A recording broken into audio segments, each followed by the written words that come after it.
क्रोध का कारण धनुष का टूटना, धनुष के टूट जाने पर क्रोध कर रहे हैं। तो मेरा ध्यान पहुंचा कि श्री परशुराम जी महाराज ने हमारे भैया से कहा था, सुनहु राम जय शिवधनु तोरा, सहस बाहु सम सो रिपु मोरा। जिसने शिव धनुष को तोड़ा,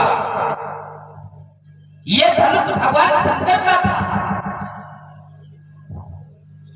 मैंने तो जाना यह है कि जो व्यक्ति परमात्मा का भक्त बन जाता है, परमात्मा की शरण में आ जाता है, परमात्मा का हो जाता है, तो जो परमात्मा का हो जाता है तो उसकी रक्षा का दायित्व परमात्मा निभाता है, परमात्मा का हो जाता है। और वो परमात्मा करता कैसे है? तो कहा कर्म सदा तिनके रखवारी, जिन बालक राखे महतारी। परमात्मा अपने भक्त की रक्षा कैसे करता है? तो कहा जैसे माँ अपने बालक की रक्षा करती है जब बालक छोटा होता है, ठीक उसी प्रकार से मैं विचार करने लगा कि परमात्मा ने ये पालन कहीं किया कि नहीं किया। तो मेरा ध्यान पहुंचा गजेंद्र जी और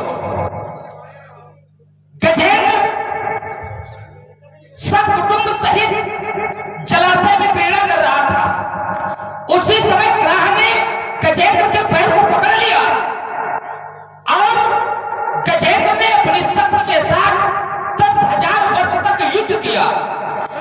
जब गजेंद्र का बल क्षीण हो गया, गजेंद्र यह जान गया कि अब हमारा बल, हमारा परिवार साथ नहीं दे रहा है, अब हमें क्या करना चाहिए? तो गजेंद्र ने परमात्मा का ध्यान किया और जब परमात्मा का ध्यान किया तो नारायण को उसकी रक्षा करने के लिए आना पड़ा और ग्रह का वध किया और गजेंद्र की परमात्मा ने रक्षा की। कहने का तात्पर्य है कि जब धनुष भगवान का है तो फिर भगवान शंकर ने इसकी रक्षा क्यों नहीं की? क्योंकि जो परमात्मा का होता है तो परमात्मा के भक्त का संसार में कोई बात बाका कर नहीं सकता। पर आज इनकी स्थिति ये कैसे हो गई कि धनुष तोड़ने वाले ने इनको तोड़ दिया, 2 खंडों में विभाजित कर दिया। दूसरा, यह संसार कर्म पर निर्भर करता है। कर्म प्रधान विश्व करी राखा, जो 10 करे सो 10 फल चाखा। संसार में जो जैसे कर्म करता है, कर्म का फल उसे ही भोगना पड़ता है। परशुराम जी का निर्णय है कि सो लगाऊ भी है समाजा, न तुम्हारे चाहिए सब राजा मारे जाएंगे। धनुष एक ने तोड़ा है, हमारे सब खाए जाएंगे। हमें लगता है अगर इनको दंडाधिकारी बना दिया जाए तो पूरे व्यवस्था ही चौपट कर देंगे। क्यों? अपराध कोई एक करेगा, हमारे सब जाएंगे। जब अपराध एक ने किया है तो दंड भी एक को ही मिलना चाहिए। यह बात समझ में नहीं आ रही। पंडित जी प्रणाम। और सब कुशल मंगल नहीं है? टूट गया है। टूट गया, टूट जाने दो, क्या करोगे आप, क्या करेंगे हम? भाई जिसका जन्म हुआ है उसकी मृत्यु निश्चित है और जिसकी मृत्यु हुई है उसका पुनर्जन्म निश्चित है। अब टूट गया है तो टूट गया है। अच्छा, कुशल मंगल हो भी नहीं सकती है इनके पास। कारण ये मंगल है कौन? मंगल है पृथ्वी का पुत्र। अब पृथ्वी से उत्पन्न है सीता और सीता का हो रहा है विवाह। अब विवाह में ये बाधा बने है तो मंगल कैसे होगा? नहीं हो सकता। एक बात बता दूं, आज तो एक ही टूटा है। मैंने तो बाल्यावस्था में 1 नहीं, 2 नहीं, 3 नहीं, 10 नहीं, 1000 नहीं, बहुत नहीं, बहुत सी तोड़ी का बाल्यावस्था में बहुत नहीं तोड़ी लड़काई पर कबौ न असरिस। जैसा क्रोध आज कर रहे हो ऐसा क्रोध आपने पहले किया नहीं। कबौ न असरिस कीज गोसाई। कैसे धनुष के प्रति आपको ममता है? मैंने तो जाना ये है कि जो ज्ञानी होते हैं वो ममता नहीं करते, ममता का त्याग कर देते हैं। कैसे करते हैं? तो कहा रस रस सुख सरित सब पानी और ममता त्याग करे जीवित ज्ञानी। ज्ञानी तो धीरे धीरे ममता का त्याग कर देते हैं। कारण क्या है? एक घर पर ममता की हेतु मैं जानना चाहता हूं। वही तलवारों के बीच में फट फट करके चक चक बोलने वाले नट पिता बड़ा उदार है, बड़ा विद्वान है, बड़ा ब्राह्मण शिवी है, चुकी संस्कृति का पुजारी है तुम्हारा पिता। पर तुम जिस समय बोलने लगे न जाने तुम्हारे बोलने में कैसे गड़बड़। मेरे सामने तुम्हारा भाई आया था राजकुमार, उसने बड़ी हिम्मत शब्दावली में कहा था कि नाथ संबोधन व्यंजनिहारा हुई है गोविंददास तुम्हारा, लेकिन मेरे प्रश्न का उत्तर नहीं मिला। तुम जिस समय खड़े हुए मुझे लगा ये वीरवंशी राजकुमार है और मेरे प्रश्न का उत्तर मिल जाएगा, लेकिन तुमने किया क्या? सुनि मुनि बचन लखन मुस्काने बोले पुरंधरी आप आचार्यों के घर में पले हो, आचार्य वशिष्ठ की पाठशाला में पढ़ते रहे हो। अरे कम से कम ये संसार की मर्यादाएं हैं राजकुमार, संसार समाप्त हो जाए कोई अस्तित्व नहीं। अगर घर में, पास में, पड़ोस में, समाज में अगर मर्यादा और संस्कार नहीं होंगे क्या वहां का महत्व होगा? तो जोर से बोलो हाँ या ना, बोलो होगा कि नहीं होगा? हाँ ऐसे किया नहीं भाई, अगर बड़े बैठे हो नहीं किया। अब बड़े का सम्मान छोटा न करे। तुम्हारे यहाँ ऐसे ही होता होगा, फिर ऐसा लग रहा है। बोले परस दराई अपमाने परस धाम द्वारा अपमानित करने पर बोले। बढ़िया बढ़िया विद्वान आता है उनका। देखो मुंह छाप रहे हो जबरदस्ती। अब क्या सोच रहे हो? ऐसा नहीं है। सुनि मुनि वचन सुनो, समझो पहले। इस तरह नहीं बोला जाता। जब न समझ पाओ तो उसे समझो। वो कर्मवाच में बोल रहा है। तो सुनि मुनि वचन, मुनि के वचनों को सुन करके लखन मुस्कान। अगर कोई बड़ा हो, मान लो पिता है, अब पुत्र पर क्रोध कर रहा है, पुत्र ने कुछ गड़बड़ कर दिया, तो पुत्र का क्या दायित्व कि पिता का उत्तर तो हंसे मर जाए ऐसा बाप या ऐसी संतान जो यही अनुसरण करे अपने जीवन में। तो तात्पर्य होता है राजकुमार, तो तात्पर्य है कि अगर बड़े हैं, जिस समाज में बड़े और छोटे का सम्मान न हो, जिस समाज में मर्यादा और संस्कार न हो, तो वहां का कोई महत्व नहीं होता है। ये होना चाहिए। शिष्य को सदैव गुरु का करना चाहिए और पुत्र को सदा अपने पिता का करना चाहिए, छोटे का सदा बड़ों का करना चाहिए। तो तात्पर्य होता है राजकुमार, लक्ष्मण के कथनों को जब मैंने सुना तो विचार करने लगा। लक्ष्मण कुमार ने कहा एक बार ऐसा हुआ क्या, गज और ग्राह की स्थिति को लेकर के खड़ा कर दिया कि जो भगवान का होता है वो कभी नष्ट नहीं होता। जो भगवान की शरण में चला जाता है, धनुष किसका है? सुनहु राम जी शिव धनु गौरा, धनुष है भगवान शंकर का। तो बोले जो भगवान शंकर का भक्त होता है, जो परमात्मा का भक्त होता है, वो कभी नवे भक्ता भगवान के भक्त का कभी नाश नहीं होता। क्यों? क्योंकि भगवान अपने भक्त की स्वयं रक्षा करते हैं। करम सदा तिलके रखवारी अजीब बालक राख है महात्मा। तो गज को और धनुष लक्ष्मण ने एकीकरण कर दिया, मिला दिया। बोले जैसे गज भगवान का स्मरण दिया उसको, तो भगवान ने उसकी रक्षा कर लिया, और उसी प्रकार ये धनुष अगर भगवान शंकर का है तो इसको नष्ट नहीं होना चाहिए। तो पहली बात तो बेटा विशेषता ये है कि धनुष है वस्तु, गज क्या है? तो जो उदाहरण लगाया जाए राजकुमार, तो वस्तु का वस्तु में लगाया जाए और व्यक्ति का व्यक्ति से लगाया जाए। तुम बालक का उदाहरण दे रहे हो, न तो ये धनुष बालक है, न ये धनुष गज है, और वस्तु है। तो जो भगवान की वस्तु होती है तो क्या उसको नष्ट करने का अधिकार हर किसी को होता है? भगवान की वस्तु को, परमात्मा की संपत्ति को या भगवान के आयुध को नष्ट करने का अधिकार नहीं।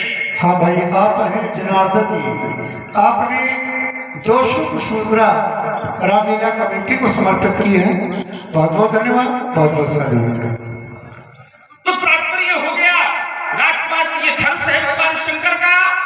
तो भगवान शंकर का ये आयुध है, और जो अपने इष्ट का आयुध है, ये परमात्मा की जो वस्तु है, अगर उसको नष्ट कर दिया गया है तो राजकुमार हमारी दृष्टि में वो अच्छा नहीं है, उचित नहीं, वो अनुचित है, इसलिए हमारा विरोध है।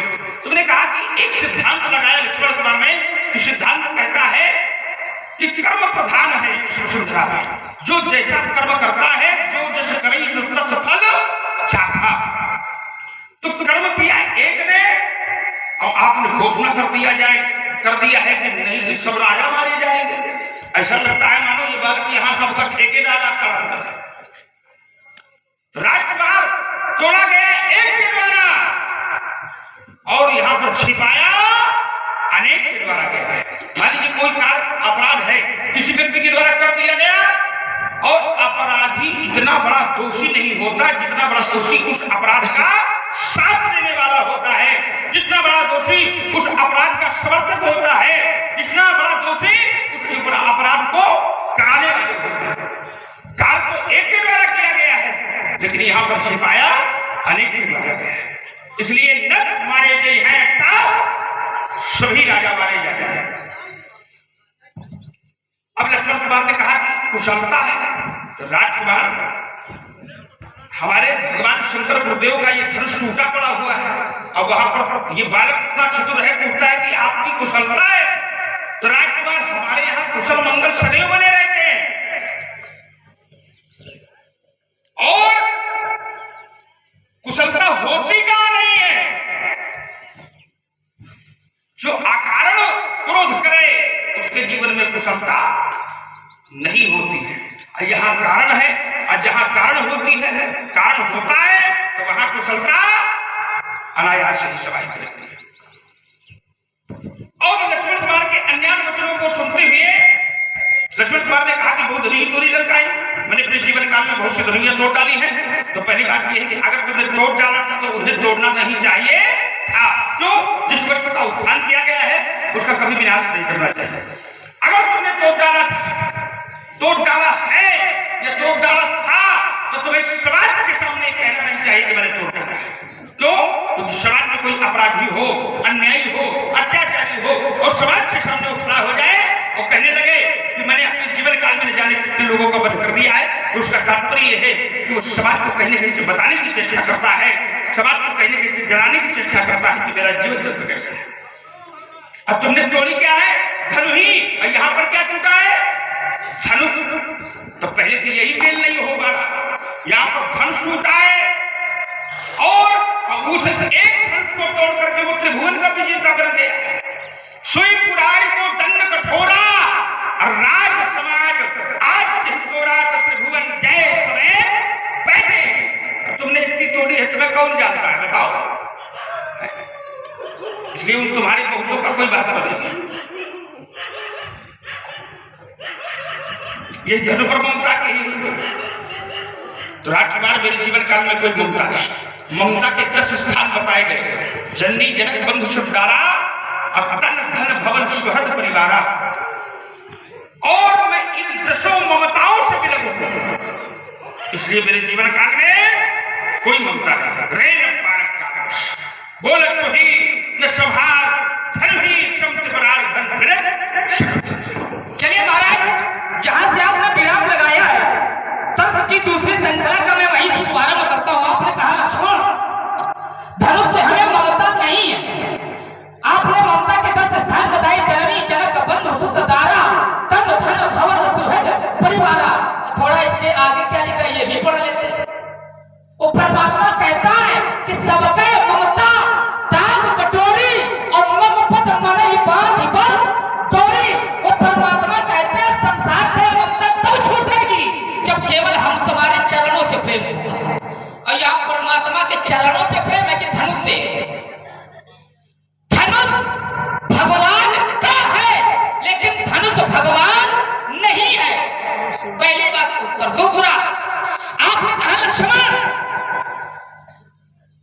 तुमने तोड़ दिया, चलो तोड़ना नहीं चाहिए, और अगर तोड़ दिया तो फिर बताना नहीं चाहिए। और हो यहाँ यही रहा। आप पूछ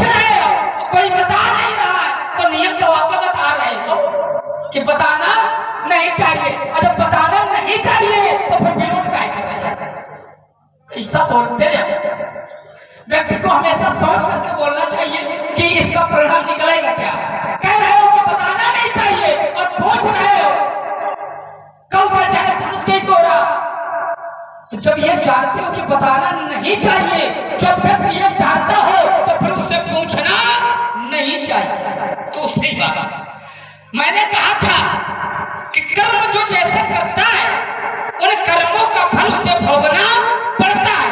धनुष एक ने तोड़ा है तो फिर ये सब काहे मारे जाएंगे? तो पंडित जी ने कहा कि जो छुपाता है अपराधी को वो भी तो दोषी होता है।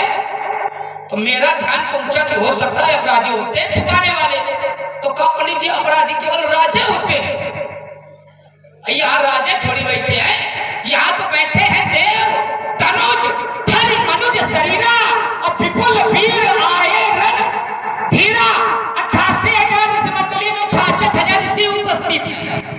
आपने ये नहीं कहा कि कोई संत मारा जाएगा, वो भी तो छिपा रहे हैं। पूज्य विश्वामित्र जी बैठे हैं, पूज्य सदानंद जी बैठे हैं, कारगिल जैसी दूसरी महिलाएं बैठी हैं, पूर्ण नारी सुभग सुच संता धर्मशील ज्ञानी, और ये सब यहाँ बैठे हैं और सब छिपाए जा रहे हैं। तो जब सब छिपाए जा रहे हैं तो फिर घोषणा केवल राजाओं के लिए क्यों?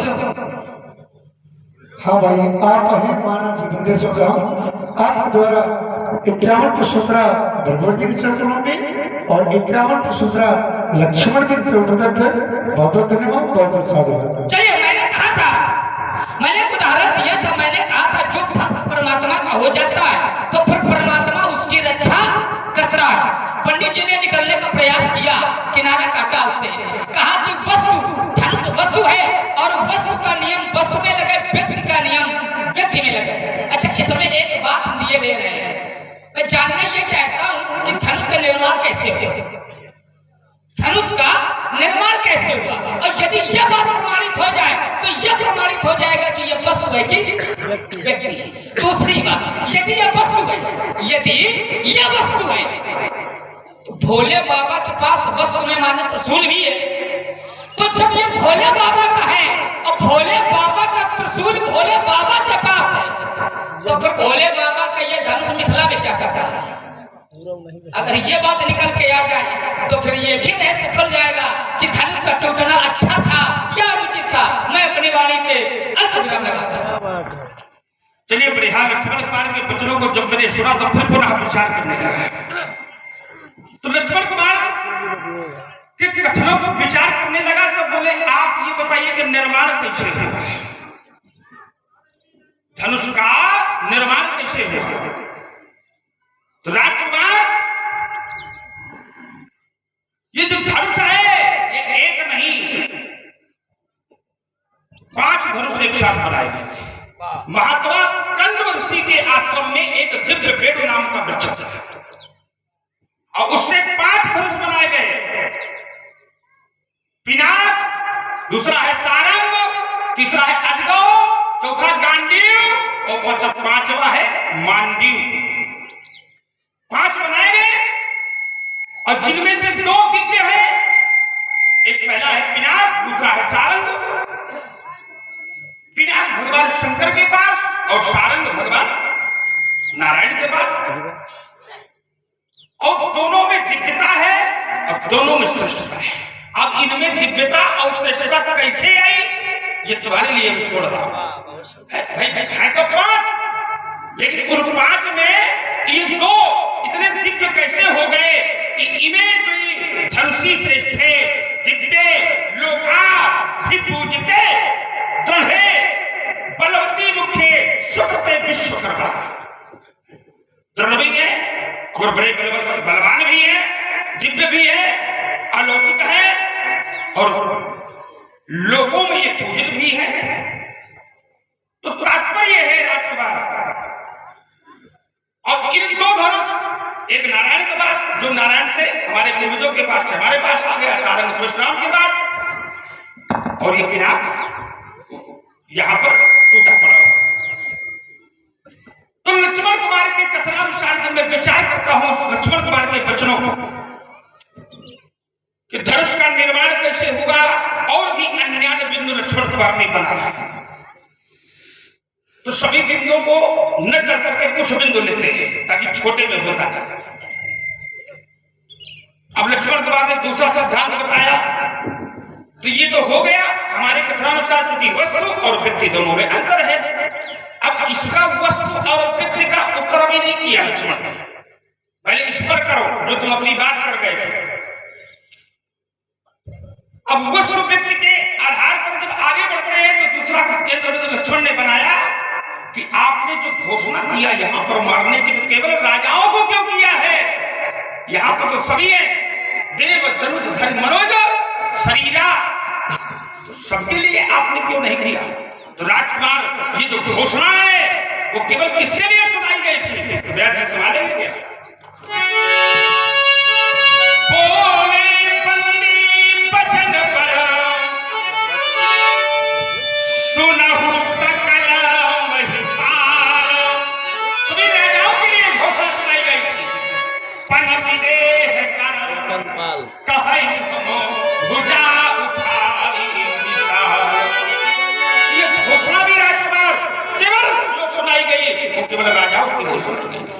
इसलिए हमारी भी जो घोषणा है कि ये राजा किस लिए आए हैं, ये केवल धनुष के राजा जनक के इस प्रण को सुन करके आए हैं, तभी तो हमारी घोषणा हो गई कि तुम्हारी देश है। देखो गलत बोलोगे तो ऐसे ही होगा। चलिए लक्ष्मण कुमार के अन्याय का चलते हैं। लक्ष्मण कुमार का तीसरा बिंदु है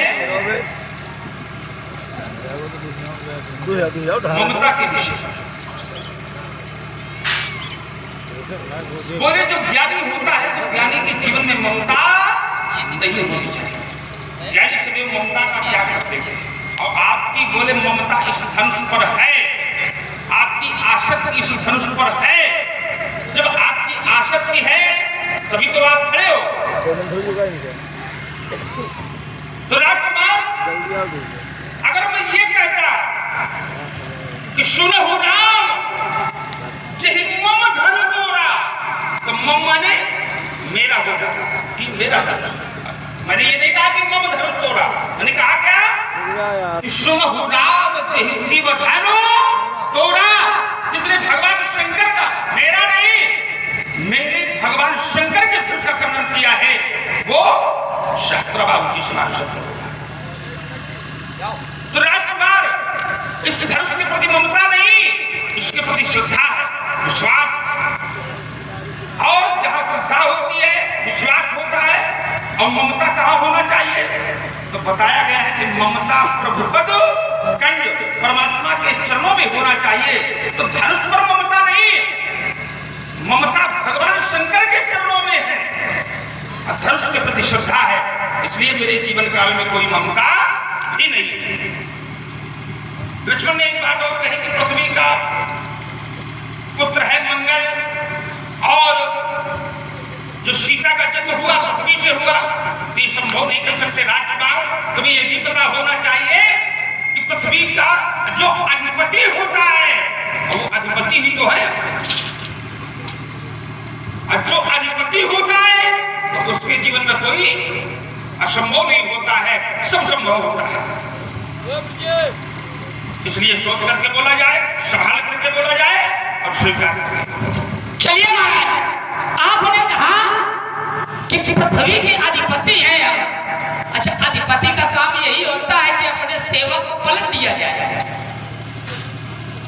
घोषणा आप कर रहे हो उल्टू मैं, जहां लग तू राजू, राजा जनक, जहां तक तुम्हारा राज है वहां तक की पृथ्वी को हम उलट देंगे। तो क्या अधिपति जो होता है, तो अधिपति का दायित्व तो रक्षा करना होता है या विनाश करना होता है? ये मैं तुम्हारे लिए छोड़ देता हूं, निर्णय कर लो। दूसरी बात, आपने कहा लक्ष्मण हमें ममता नहीं है, श्रद्धा है।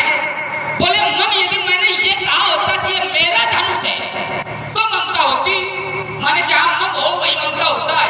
अच्छा भैया, धनुष तोड़ने के कारण शत्रु किसको मारना है? आपने कहा सुनो राम जय शिव धनुष तोड़ा, तो सहस बाहु सब सोरित मोरा, मोरा मेरा शत्रु है।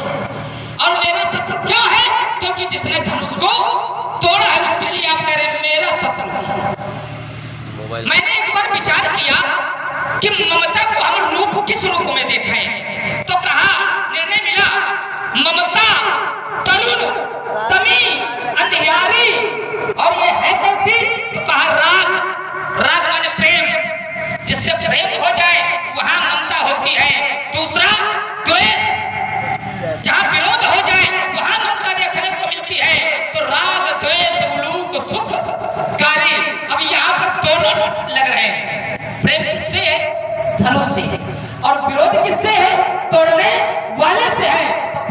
पता से बचे कहाँ? मैंने तो जाना है 54 जुर कहीं नहीं बरकावा और ममता कहीं कर जस न सका। दूसरी बात मैंने कहा था कि भाई सब राजा चाहे मारे जाएंगे, यहाँ संत भी है।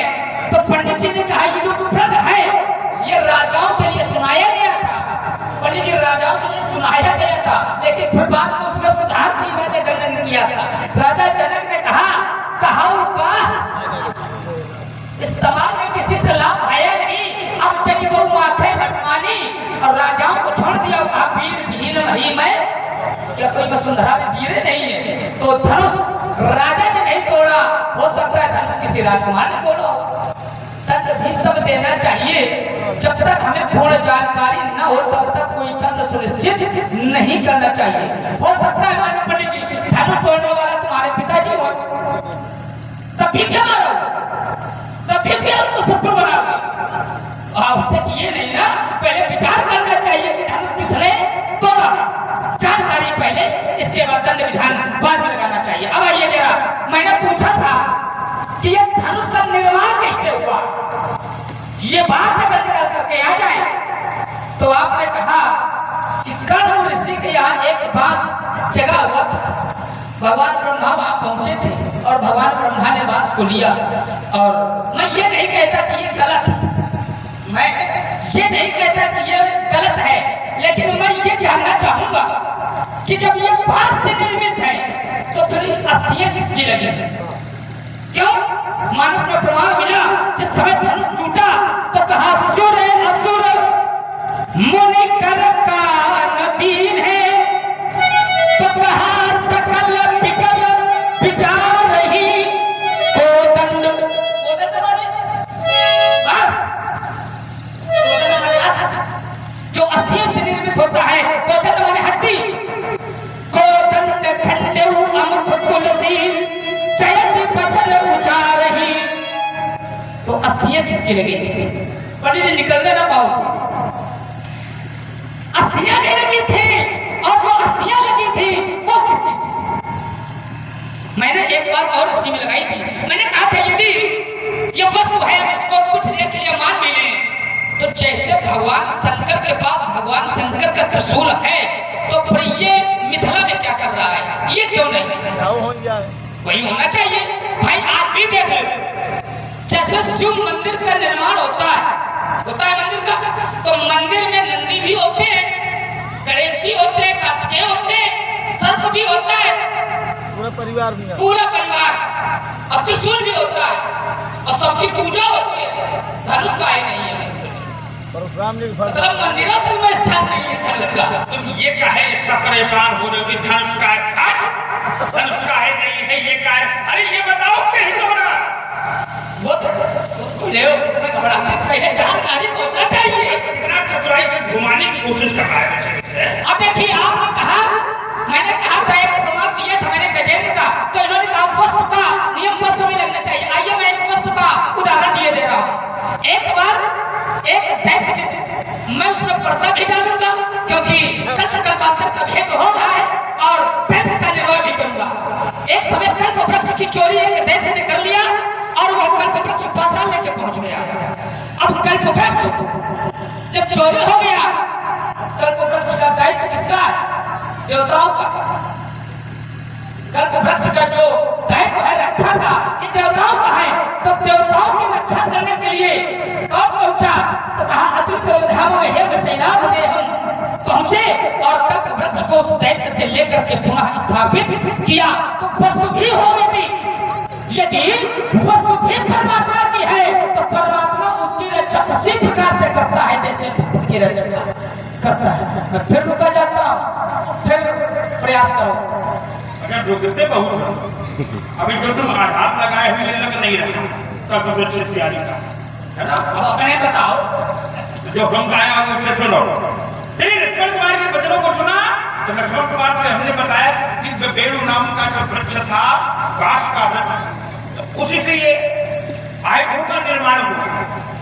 तो लक्ष्मण कुमार ने कहा यहाँ पर मनुष्य में बताया गया है उसको सिद्ध किया अष्ट से।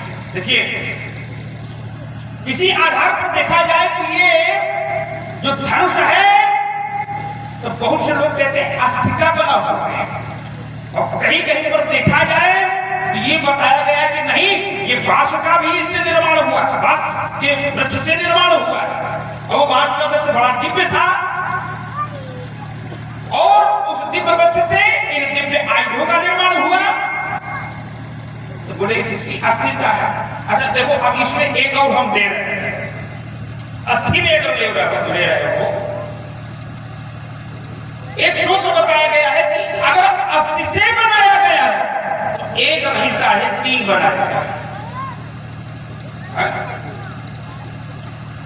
3.5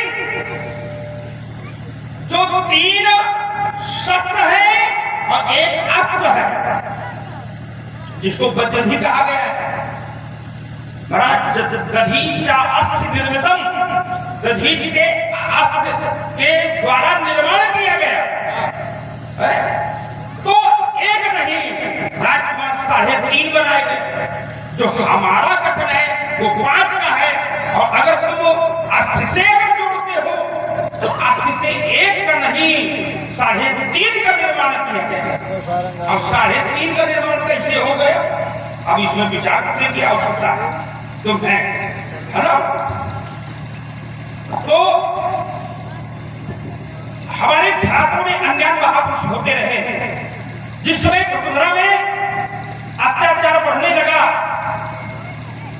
उस समय सभी देवता मिलकर के महाराज दधीच के पास गए, अपने दुख को सुनाया। और तो संत सदैव परोपकारी होते हैं, पर हित में उन्होंने अपने प्राणों का बलिदान कर दिया और अस्थियों का दान दे दिया गया। तो एक प्रमाण ये मिलता है कि केवल दधीच की अस्त्र से केवल वज्र ही बनाया गया है, और कोई अन्य अस्त्र नहीं बनाया गया। तो राजकुमार ये अनेक, देखो एक बात बताओ, नहीं अगर एक सुन लो, मेरी जो बात ये है कि धनुष में जो अस्थि लगी वो किनकी? बस रुको, हम कहते हैं अस्थि उसमें लगी ही नहीं है। तो प्रकोदन जमाने क्या होता है? कोदन जमाने धनुष होता है, उसका नाम है कोदन। और क्या? अब ये तो नहीं रुक जाओ, ये अगर तुम ऐसा करोगे तो हम मन में नहीं करेंगे भाई, तुम प्रमाणित नहीं कर पाओगे। ये है अस्थि का, इसलिए धनुष का कहीं नाम ही नहीं आया। जब जब धनुष के लिए संकेत किया गया तब तक शिव जी का नाम पहले किया गया। क्यों क्या नाम? क्यों? क्योंकि ये 5 बनाए गए। इसका स्पष्ट प्रमाण नहीं है ये दधीच की अस्त्र का ही बना हुआ। हम ये नहीं कहते दधीच की अस्त्र का ही बना, लेकिन यदि सभी अस्त्र निर्मित है तो ये अस्त्र किसी न किसी की तो होगी। ये देखो, अगर तुम कहते हो तो उस जगह पे आधार पे ये भी दर्शाया गया है कि दधीच की अस्त्र का, तो दधीच की अस्त्र से 1 नहीं 3.5 बने। अगर 3.5 कुछ प्रमाण ग्रंथों में प्रमाण है कि दधीच अस्त्र का है, अगर उसका प्रमाण ले रहे हो तो 3.5 है। आप घबराओ नहीं, ये नहीं कहेंगे कि महात्मा दधीच के अस्त्र को नहीं बना। ये तो हम करेंगे ना। एक शंका विशेष आ जाती है, जब कोई भी वस्तु बन करके तैयार होती है, उसका निर्माण हो जाता है, तो क्या उसकी गणना आधे में होती है? बड़ी बात भाई जब आधे में होती नहीं तो फिर सारे कहां से? यही बहुत अच्छा आपने देखिए इसमें तर्क दिया। अब इसमें देखो, हम एक और सूत्र पढ़े दे रहे हैं, आर्धशस्त्रम त्रिशस्त्रम च दधीचा अस्ति निर्मितम। एक आधा और 3 3.5 बने। आर्धशस्त्रम दधीच की 3.5 अस्थियों देखिए, मानव शरीर 3.5 हाथ का है ना, और उन्हीं 3.5 हाथ के आधार पर 3.5 अस्त्र बनाए गए। जब कभी भी किसी अस्त्र का निर्माण हो जाता है तो उसकी गिनती आधे की नहीं, गिनती नहीं होगी। गिनती अगर की जाएगी तो वो एक होगी। जो जैसे आधे में बना वज्र, आधे में बना वज्र और 3 में बने धनुष। चलो सब छोड़ो, बस ये बताओ कि अस्थियां हैं किसकी? अब देखो श्लोक में आपने पढ़ा है कि दधीच की अस्थियों का बना है। तो जब महात्मा दधीच की अस्थियां लगी हैं तो फिर मैं महात्मा दधीच का एक प्रमाण दिए देता हूँ। एक बार महात्मा दधीच और राजा छू का युद्ध हो गया। सही बात है ना। राजा ध्रुव का युद्ध हो गया। राजा ध्रुव ने कहा कि राजा श्रेष्ठ है और उन्होंने कहा ना ब्राह्मण श्रेष्ठ। जब दोनों में युद्ध हुआ, युद्ध में भगवान शंकर के द्वारा महात्मा दधीच की रक्षा की गई और रक्षा नहीं की गई। भोले बाबा ने महात्मा दधीच को यह वरदान दिया कि तुम मरोगे ही नहीं, ना अस्त्र से मरोगे ना शस्त्र से मरोगे। तो दधीच ने कहा वो कैसे? बोले आज तक तुम्हारी अस्थियां कोई भाई बहुत अच्छा संवाद चल रहा है और अध्यक्ष जी की माता जी की ओर से 51 पुष्पोत्रा भगवत जी के चरणों में, 51 पुष्पोत्रा लक्ष्मण जी के चरणों में और 51 पुष्पोत्रा व्यासपीठ पर भी प्रकट की गई है। बहुत बहुत धन्यवाद, बहुत बहुत साधुवाद। अब विचार करने की बात यह है कि जिस महात्मा दधीच की रक्षा भगवान शंकर करते थे, ऐसे ही रक्षा नहीं हुई। राजा ध्रुव की ओर से स्वयं भगवान नारायण युद्ध करने आए, देवता भी आए और वो नारायण और देवता भी दधीच का कुछ बिगाड़ नहीं सके क्योंकि भगवान शंकर रक्षा कर रहे हैं। भावी उम्मीद सके त्रिपुरारी भोले बाबा तो भावी को भी मिटा सकते हैं। तो जिस दधीच की रक्षा भगवान शंकर करते थे, तो आज भगवान शंकर उन्हीं की अस्थियों से निर्मित इस अजगर को क्यों नहीं बचा, क्यों नहीं रक्षा की? विचारने विषय ये है तर्क हमारा यहाँ पर। अब आओ जरा, आपने कहा वो 3:30 बने, चाहे 3:30 बने चाहे 4:30 बने, हमें उससे कोई मतलब, हमें मतलब है धनुष से, क्योंकि धनुष टूटा है और धनुष टूटने से विरोध चल रहा है। एक बात आपने लगाई थी और वो छूट गई थी, आपने कहा था ये दिव्य कैसे? अच्छा, 2 ही दिव्य है। आपने वाल्मीकि रामायण का श्लोक भी पढ़ा, इमे द्वै धनुषे दिव्य श्रेष्ठे लोकानि पूज्यते। तो धनुष दिव्य है। पंडित जी, संसार में दिव्य वही होता है जिसे परमात्मा की शरण प्राप्त हो जाती है, परमात्मा की निकटता प्राप्त हो जाती है।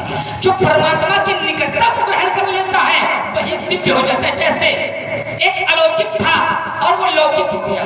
कौन? तो कहा, आइए व्यास जी जरा, कहा भूले ताना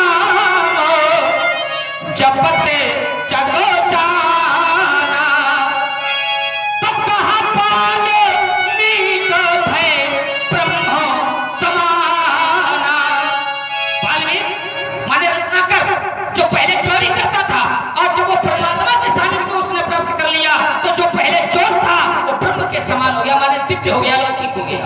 मैं फिर रुका जाता हूँ, फिर प्रयास करूँ। चलिए बढ़िया, लक्ष्मण भगवान ने दर्शन दिया कि वो दिव्य हो गया और लौकिक हो गया। कौन हो गए? रत्नाकर नाम, जिनका वर्तमान समय में वाल्मीकि के नाम से जाना जाता है। अच्छा, उनको मार्गदर्शन दिया। पहले का जीवन क्या है? उनका पिछड़ा जो जीवन है बड़ा गड़बड़ है, अत्याचार करते रहे, लूटपाट करते रहे और ऋषि नारद उनके जीवन में आगमन हो गया। नारद जी ने मार्गदर्शन कराया और वो भगवान के शरण में चले गए। और जब चले गए शरण में तो इतना बड़ा उनके जीवन में अपराध रहा कि वो भगवान का नाम भी नहीं ले पा रहे थे। राम की जगह वो मरा मरा जप रहे थे और परिणाम ये निकला कि परमात्मा का नाम अगर कोई भाव लेता है, चाहे भाव से ले चाहे बिना भाव के ले, लेकिन नाम जपत मंगल दिस, उसके जीवन में मंगल ही होता है। अब जब जीवन में मंगल होता है, क्यों? क्योंकि वो नाम स्मरण करता रहा। अब फिर देखो कहाँ का थोड़ा कहाँ से लगा व्यक्ति और वस्तु। अब वाल्मीकि जी कौन है? वे एक साधारण मनुष्य थे और वो मनुष्य से महान संत बन गए। हमारे दर्शन किसका मिला? देवर्षि नारद का। तो कक्षाने आदि कभी नाम प्रताप, नाम के प्रभाव को उन्होंने जाना। अभय शुभ करी उल्टा चाप, और उल्टा नामस्मरण करते करते उन्होंने शुद्धता प्राप्त कर लिया। भाय भाई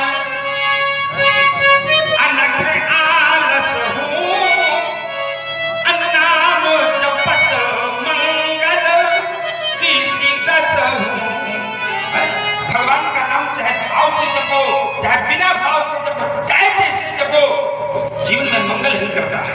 तो ये वाल्मीकि जी ने किया तो बोले ये दिव्य हो गए, दिव्य नहीं हो गए, वो तो भगवान यहाँ तक कहा गया कि परमात्मा के समान हो गए। तो क्या तुम्हारा कहने का तात्पर्य क्या है? या कि लक्ष्मण ये कहना चाहता है कि दिव्य वस्तु का कभी नाश नहीं होता है?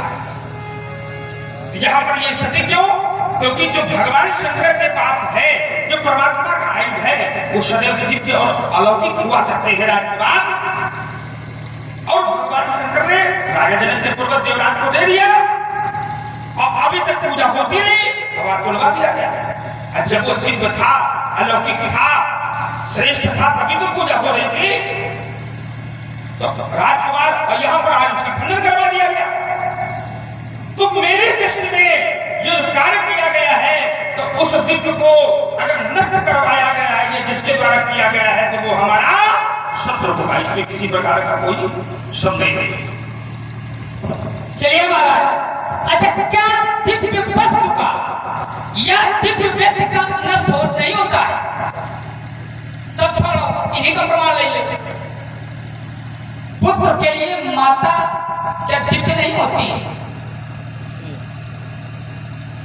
देवता दिव्य होते हैं, देवियां दिव्य होती हैं, और माता के लिए कहा गया सर्वतीर्थमयी माता सर्वदेव मया पिता मातरम पीतरम तस्मातम सर्वदेव पूज्यते।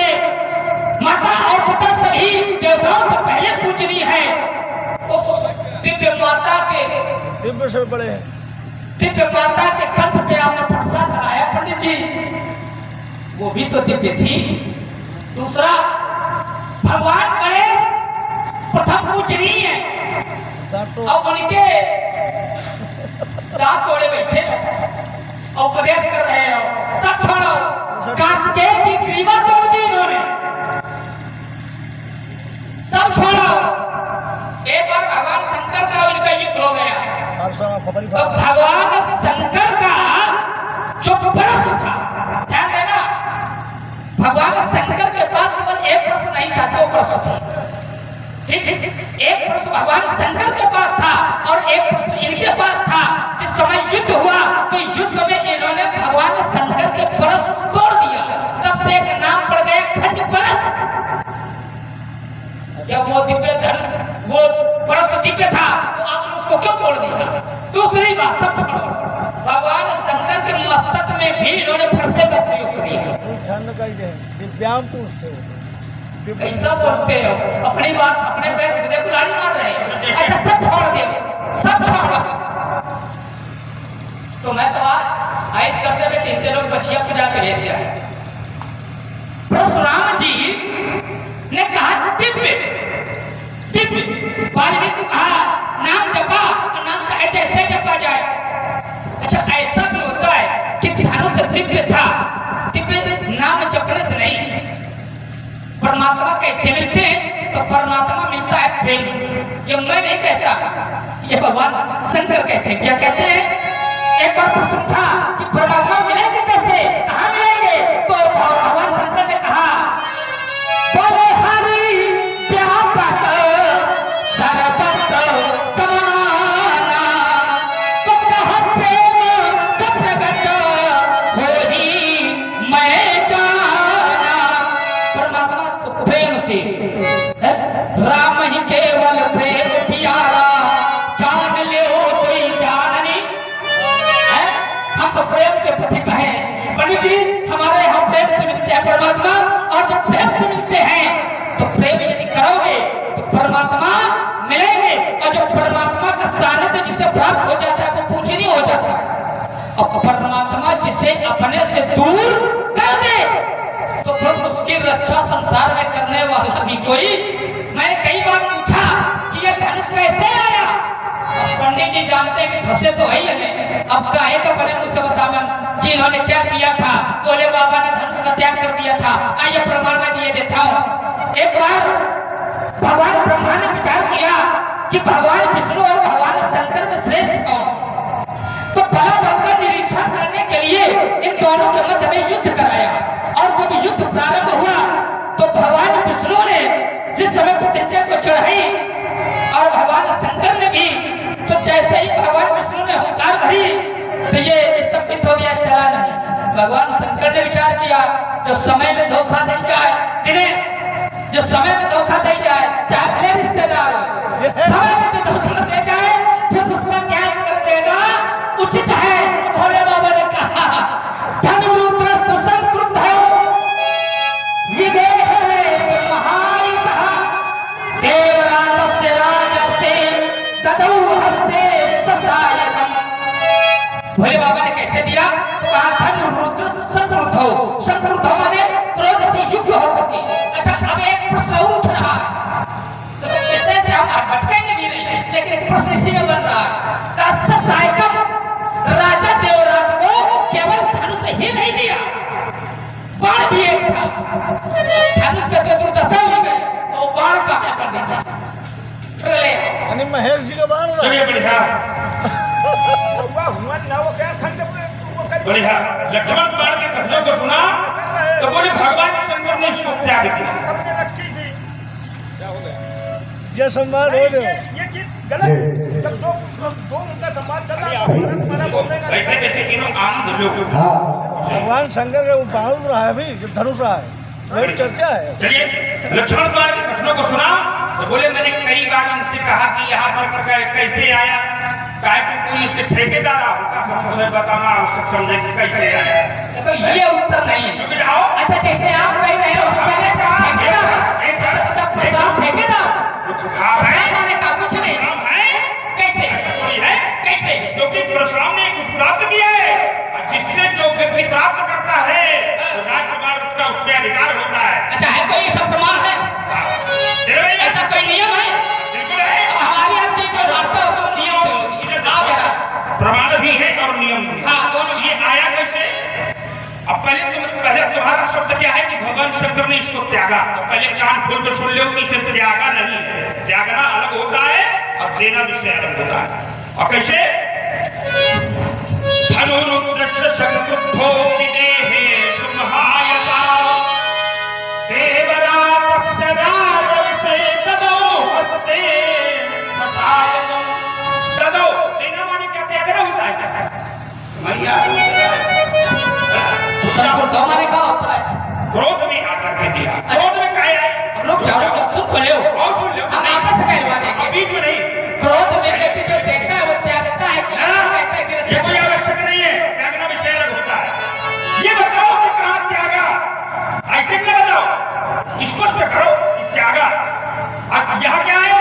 तदौ हस्ते ससायकम्। दिया।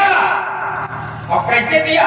तुम कहते हो वो धनुष चला नहीं था, धनुष नहीं चला था, भगवान शंकर स्वयं स्तंभित हो गए थे। जब ये भगवान नारायण, रुक जाओ, कौन उछलो, उछल बहुत रहे हो भाई। जब भगवान नारायण, हम बहुत देखते हैं भाई,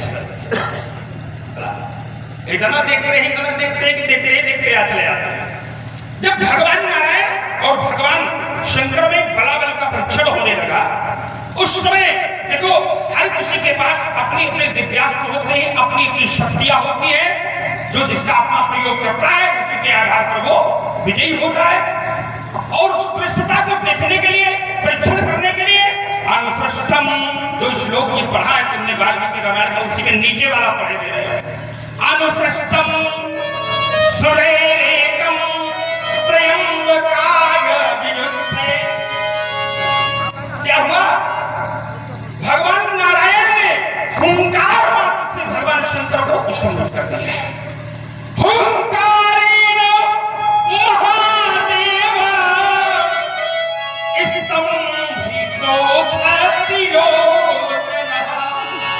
जब चलाने वाला स्वयं स्तंभित हो जाएगा तो क्या कहलाता है? ये तो परमात्मा का विषय है, भगवान नारायण और भगवान शंकर का। और जब भगवान शंकर भगवान स्तंभित हो गए तो धनुष कहां चलेगा? इसमें धनुष का क्या दोष? तो भगवान शंकर ने सोचा कि ये चल नहीं रहा और क्रोध में आ गए। अब प्राय अगर कोई युद्ध करता है, आमने सामने प्रतिद्वंदी खड़ा होता है, बराबर का परीक्षण हो रहा है, तो उस समय स्वाभाविक है अगर कोई वस्तु कार्य नहीं करती तो क्रोध आता है। और जब क्रोध आया तो वो क्रोध में आकर दे दिया। अब ये देखो कि त्यागा, क्योंकि त्यागना उससे अलग होता है। और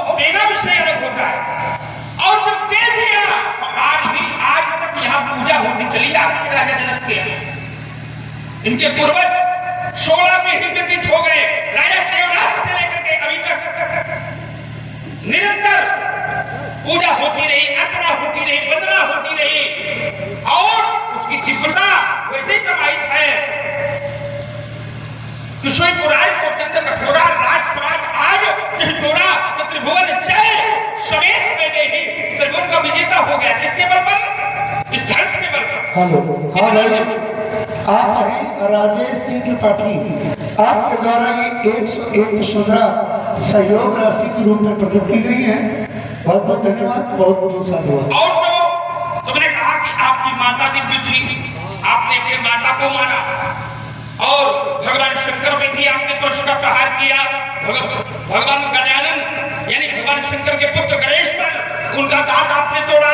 तो राजकुमार, ये हमने ऐसा किया तो जो कार्य उन पर किया है, क्योंकि गणेश ने हमें रोका। हमारे कार्य में अगर कोई समस्या उत्पन्न कर रहा है तो हमने गणेश पर प्रहार किया। तो उस टूटे हुए दांत से कोई ना कोई अच्छा कार्य किया गया है। यहाँ पर धनुष तोड़ करके क्या किया गया है, आगे क्या किया जाएगा, इसको फेंक कर तोड़ करके पृथ्वी में फेंक दिया गया।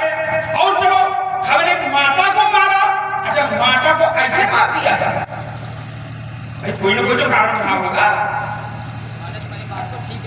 और अगर माता को मारा फिर पुनः माता को हमने जीवन दान भी दिलाया, जीवित भी करवा दिया, तो धनुष को भी भैया जीवित करवा दो।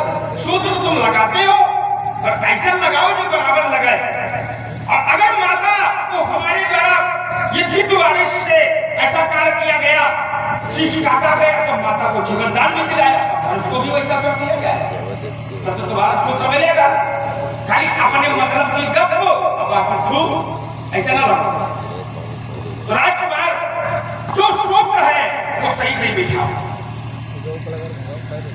माता चलिए ऐसे कार्य किए थे, इस वजह से पिता का आदेश हुआ। ये धनुष ने ऐसा कौन सा कार्य कर दिया? माने तो आप खरे ठीक नहीं आए। माता ने ऐसे कर्म किए तो बेटे ने निपटा दिया। माता के कर्मों को जांचने का अधिकार पुत्रों का नहीं होता। बताए क्या? शास्त्रों ने कहा पुत्रों कुपुत्रों चाहते, पुत्र भले ही कुपुत्र हो जाए लेकिन माता कुमाता न भवती, माता कभी कुमाता नहीं हो सकती है। अब पुत्र ये कहे कि हमारी माता ने इससे काम किए थे इसलिए हमने निपटा दिया, धिक्कार है तुम्हारे जीवन में। एक तो ऐसा लड़का पैदा ना हो और अगर धोखे में हो जाए तो होता है। तभी कोई माता ये नहीं चाहती कि हमें पुत्र प्रसाद जैसा मिले। चाहती है क्या कोई माता? कोई माता नहीं चाहती कि हमें पुत्र प्रसाद जैसा मिले। माता से पूछो पुत्र कैसा चाहिए, तो हर माता ये चाहती है कि पुत्र मिले तो राम जैसा मिले। अरे पुत्र हो तो श्रवण कुमार जैसा हो, लेकिन छोटी आंखें नहीं देखो चाहती दोनों माता, पुत्र मिले प्रसाद जैसा मिले। क्यों? अब आइए देखिए, जो आपने कहा तुम्हारी माता ने जो काम किया था, बोले सही सही नियम लगाओ। अब नियम लगावे तो, लेकिन हमारे यहाँ माता ऐसा काम नहीं करती, और जब हमारे यहाँ माता ऐसे कर्म नहीं करती तो पिताजी हमारे ऐसा आदेश देते नहीं। अरे हमारे यहाँ तो माता का स्थान, हमारे यहाँ क्या, वो परमात्मा भी सबसे ज्यादा यदि महत्व देता है तो माता को ही देता है। परमात्मा भी किसी की रक्षा करता है तो भगवान बन के नहीं करता, वो पहले कहता है कि मैं तुम्हारी रक्षा करूंगा तो, लेकिन जैसे माता रक्षा करती है। माता सबसे श्रेष्ठ यदि स्थान है वो है माता का। दूसरी बात मैंने कहा था गणेश जी का दांत तोड़ दिया, तो बोले हम तपस्या कर रहे थे, तपस्या में विघ्न उत्पन्न कर रहे थे गणेश जी। संसार के झूठा निपट गए, तुम यहीं खड़े, तुम्हारी तपस्या विघ्न उत्पन्न कर रहे थे। ये एक बार पहुंचे कैलाश पर्वत, अब बीच में अपने अब ये तो गलत बोल गए, सुनो ना, ये नहीं कहा कि अब कर्म हमारा वो निकल गया, ये कहानी सुन गलती से निकल गया। हमारी यहाँ की लड़ाई सत्यों की लड़ाई है, ध्यान देना जरा, सत्यों की लड़ाई है, ये तो निकल गया। एक बार कैलाश पर्वत में श्री परशुराम जी पहुंचे और भोले बाबा के पहरेदार में भगवान गणेश भैया पहरेदार का कार्य क्या होता है कि जब कोई आवे तो अंदर वाले से जब आदेश हो जाए तब बाहर वाले को मिलने भेजे। गणेश जी ने इनको रोका, ये नहीं माने, और जब नहीं माने और इन्होंने अपनी वीरता दिखाना चाहा तो गणेश जी ने इनको सोड़ में लपेटा। सोड़ में लपेट के परिक्रमा कराई, इनको बढ़िया भ्रमण कराया, और भ्रमण कराने के बाद में फिर फेंक दिया, माल पटक दिया। गणेश जी ने सोचा शायद अब बुद्धि ठिकाने आ जाए, तो इन्होंने परस को उठाया और गणेश जी पे प्रहार कर दिया। तो गणेश जी ने विचार किया कि ये परस हमारे पिताजी ने दिया है और ये दिव्य अमोघ अस्त्र है, और अमोघ अस्त्र का बार कभी खाली नहीं जाता, और यदि आज ये खाली चला जाएगा तो हमारे पिता का जो अस्तित्व है वो समाप्त हो जाएगा। तो गणेश जी ने अपने पिता के सम्मान के लिए अपने दांत को तुड़वा लिया। जैसे एक भक्त है और भक्त को भगवान ब्रह्मा से ये वरदान प्राप्त है कि तुम ब्रह्मास्त्र से कभी बांधे नहीं जाओगे, फिर भी जब ब्रह्मास्त्र से बांधा गया तो उसने कहा कि मैं इससे मुक्त तो हो सकता हूं, लेकिन यदि ऐसा मैं करूंगा तो इसकी महिमा मिट जाएगी। सो महिमा को बचाने के लिए वो बन गया। ठीक उसी प्रकार से पंडित जी, गणेश जी ने दांत, आपने गणेश का दांत तोड़ा नहीं था, गणेश जी ने दांत तुड़वाया। अब आपने कहा कि यदि दांत टूटा है तो आगे कोई ना कोई अच्छा कार्य होगा, यहाँ तो हो गया, वहां होगा और यहाँ हो गया। क्या हो गया? टूटत ही धनु भयो विवाहु, धनुष टूटते ही विवाह हो गया। और जब विवाह हो गया तो भैया विवाह अच्छा कार्य नहीं बुरा, विवाह यज्ञ माना जाता है। किसी कन्या का कन्यादान हो जाए, किसी कन्या का विवाह हो जाए, इससे भी बड़ा क्या कोई धर्म का कार्य होगा? ये तो धर्म का कार्य हुआ है, और जब धर्म का कार्य हुआ है तो हमने तो पूज्य गुरुदेव भगवान के मुख से अनेकों कथाएं श्रवण की थी, और उन कथाओं में परशुराम जी की भी एक कथा हमने सुनाई थी। तो गुरुदेव भगवान ने कहा था कि परशुराम ने फरसा चलाया तो है, लेकिन फरसा जब जब चलाया तो दुष्टम छत्रम भूप, दुष्टों पर चलाया है। लेकिन आज इनका फरसा चलने के लिए सब राजाओं पर चलेगा, और जब सब पर चलेगा तो ये उचित नहीं है। मेरा प्रश्न फिर वही खड़ा है कि धनुष के साथ जो बाण दिया था वो कहाँ? चलिए परिवार, लक्ष्मण कुमार के कथनों को पुनः विचार, पहले तो वो सुना नहीं, सही से सही से सुनना सीखो, इतने उतावले न बनो। हमने कहा कि गजानन हमारे मार्ग में विरोधी बन गया, विरोधक बन गए थे। क्यों? क्योंकि हम जा रहे थे भगवान शंकर के पास मिलने। सुन लो पहले, तुम कहते तो बच्चा सही से सुनो, सही से लगा। देखो ये जंगलियों वाली भाषा हमसे प्रयोग न करो, हमारे यहाँ यही चलता है, सुन लो। तुम्हारे यहाँ नहीं चलता है, तुम सही से सुनो, ये तुम्हारे यहाँ नहीं चलता है, और नहीं तो फिर हमसे सुन लो, खराब फिर कोई बोलने वाला नहीं है। इसलिए भाषा मातृ भाषा ब्राह्मण है, और ब्राह्मण और आपके मुख में मैंने तो जाना है मुखे तो सकलम शास्त्रम, और जिसके मुख में सभी शास्त्र हो और उसकी भाषा ये निकले। ऐसे भी आवश्यक है, जैसे कि तुम राजमहलों के रहने वाले हो तो राजमहलों में भाषा नहीं, हमारे पिताजी को बुलाते हैं तो अति आदर तो तनय बुलाए, बोलने का क्रम होना चाहिए। और जिस व्यक्ति को समाज में बोलने का ज्ञान न हो तो ये मैं नहीं कहता, तुम्हारे थाने का है कि उसे मध्य में बोलना नहीं चाहिए। जब जब व्यक्ति बोलता है तब तब बोलने से उसकी जात